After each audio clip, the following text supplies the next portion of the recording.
Hello! Today I'm going to show you how to make some decorative jars. They make for great gifts, great decorations, and a fun afternoon activity. Something that you can do. It's inexpensive and can be creative with it. The jar that you see on the table here, I have not finished it, so that's why it's not very exciting yet. I just haven't decided what I want to do with this one. But I'm going to show you the process of how to get started. And I will show you all the materials that you need. So to start out, of course, you need a jar. You could do this bigger size, or you could do a smaller size. Pretty much any jar will work. It doesn't have to be these specific ones. You can use, an old jelly container, whatever you have around the house. For a younger audience, I would recommend using a smaller jar and a little bit thicker yarn. This gluing process can be a little bit tedious.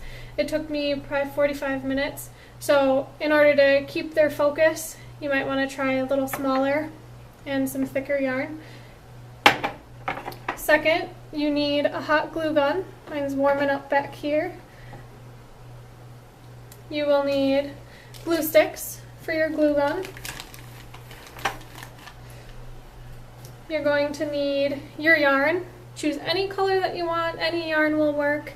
Any thickness. Of course, if you have a thin yarn like this, it's going to take you a lot longer to cover your jar.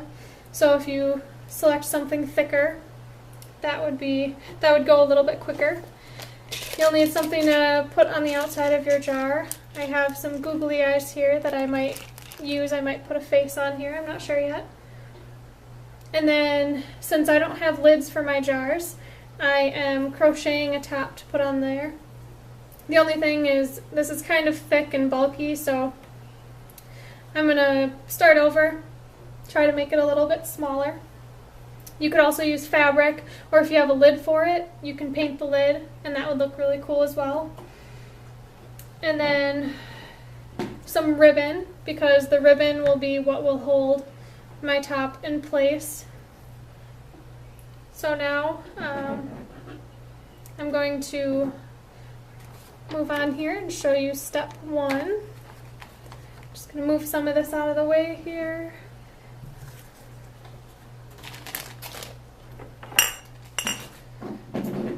Alright, so I'm demonstrating on this smaller jar here. Not sure if my glue is ready. Oh, yep, there we go. Alright, so what you're going to do, as you can see, I've started already, just kind of got the process going. Now because my glue gun isn't very good, I need to use two hands. If you have a little bit better one, you can do it one-handed. But you need to start out, make sure your glue gun is hot, and you're just going to go along the jar here. And don't worry if it comes out kind of thick. It creates some gaps in your yarn, which I think are pretty, especially if you're going to put candles or candy or something inside of your jar. But then you just set the yarn right on top of that glue, just like that. And you're going to work your way around, and you just keep going until you've covered as much of it as you want. You do not have to cover the entire thing. You could go halfway and then you could switch colors, or you could do a couple of rows, change colors. Be creative, whatever vision you have in mind, go with it.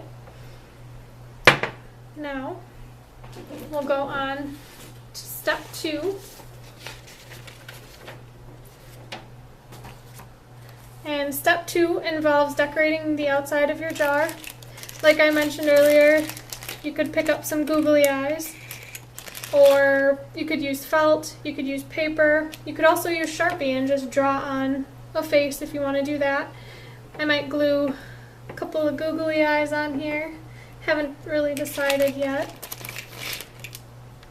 Or I'll just decorate it with a little bit more yarn.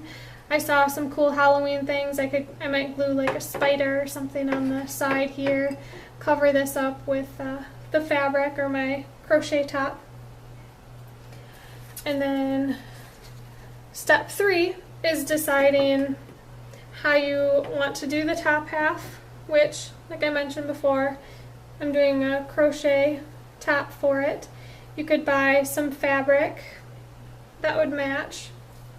You could use the lid and paint it. You could leave it as it is if you like that. It's completely up to you. And then, of course, you want to figure out what you want to put in it. And you don't have to put anything in it if you don't want to. I have a couple candy bars in here. I might give that as a gift. Or if you put a candle in, you could do that. Like I said, it looks really pretty when the candle's glowing. You can kind of see little gaps in here and it just glows really nicely. Looks really nice on your counter. And then just wanted to say thanks for watching. Be creative with your jars and have a lot of fun.